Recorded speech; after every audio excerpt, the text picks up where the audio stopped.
bringing us up to date on the devastation there in Mariupol. Thank you. Now, Christina Katrakis is an ambassador for the United Nations Foundation for Sustainable Development Goals and is coordinating humanitarian efforts in Ukraine. Thank you very much, Christina, for joining us here on the program. Just tell us a little bit more about your efforts and the kind of work that you're currently doing, because, of course, we continue to hear about the humanitarian crisis. And, of course, we are here in Lviv and we're seeing the tens of thousands of people arrive here every day. Yeah, we are in the crunch, really. Every day we're driving to the border. Our base is located in Borokhta, which is close to Romanian-Ukrainian border of Siget, Solotvino. So it's about 2 hours from the border. So every day, my team and I, we drive to the border, we get humanitarian aid, we bring it to our base, and then from our base, we distribute it to all the hotspots and cut-off cities and villages in Ukraine. Because otherwise the aid usually goes to the central offices like Lviv, and from there it gets distributed. But the truth is, it's a much longer procedure, and a lot of times, they don't deliver it to the really hot spots and cut off places because they fear to be shot. For example, like 2 days ago, our car was trying to deliver aid and take out people from Kakhovka, and our driver got shot. The car got shot. So. We have a hotline. Yeah, we are hearing that. I mean, yeah, we have a hotline where people can write us asking for help, and we deliver.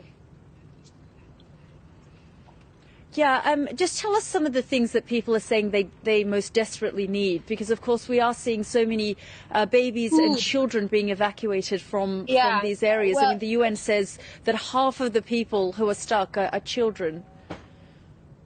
Yeah, the dire need for food, for water, dehydration, hunger, because a bunch of cities are totally surrounded by Russian troops. People are basically, and kids are dying of dehydration and hunger in the heart of Europe right now. And, I was waiting here and listening to the reports you're showing, and I was listening to Mr. Lavrov. I mean, this is the height of hypocrisy. Just today, we have 600 kids coming to our refugee base here that we have to feed somehow. And I'm driving to the border right now with my team to get some food and some water to feed them, because there's just no way, we can deal with such influx. And these kids are coming exactly from these areas. They're coming from Kharkiv, they're coming from the east of Ukraine, they're coming from Zhytomyr, And yesterday we had to send 90 breastfeeding babies to Odessa from the east after the bombing, because there's just no way we can handle them here. They need special care. And to be so hypocritical and to lie bluntly in the face of the world saying that they don't shoot civilians and they don't bomb hospitals, this is ridiculous, because I see these people every day. I'm trying to save their lives by, delivering water and food so they could at least survive another day. But the need is dire. So the need for food, water, is at its highest, and also the need for protective gear, because we have soldiers and we have territorial guard basically naked. They have no vests, they have no helmets, they have no night vision. So, basically they just bare. And this is the dire. Yeah, I mean, it's the one thing that we continue to hear about is these healthcare facilities that are being targeted, and so many of the patients being taken underground. We saw some children's cancer wards, for example, being moved into bunkers. How are you getting supplies to these sorts of places, to these sorts of people who, frankly, are running out of medication? Right. Well, we have a bunch of people still waiting to be rescued, and we cannot get to them. For example, we have people in Kakhovka waiting now for 12 days for us to get there, and we cannot get the corridor to get to the city. I mean, they're hungry. They have nothing. And they just get shot on the street by Russian soldiers. I mean, it's a genocide, full blown. We have people in Mariupol, the same story, right?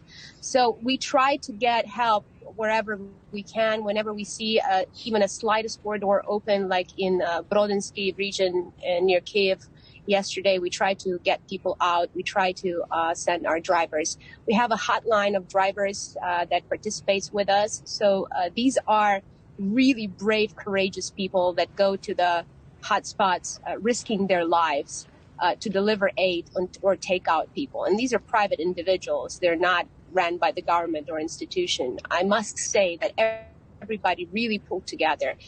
This war really unified Ukraine like nothing else. And, because if you're here, you really see what's happening. You really see the pain, the horror. And I still don't understand. Me being an American, I chose to be here with my family and my 6-year-old son, and I refuse to leave because I want to help these people. I want to do as much as I possibly can, and I'll stay here to the end, working and trying to supply and helping. But I really don't understand why Europe, why United States, why NATO is not closing the sky over Ukraine. The comment that I hear all the time, they want to send us food and see us die eating noodles. I mean, that's about the statement. And that's true. Yeah. Absolutely devastating situation here on the ground. Christina Katrakis, thank you very much for joining us here on the program. You're welcome. And you can help in any way. We are welcoming all the help and donations that you can provide, and we will deliver to the people. Sure. Thank you. Thank you very much.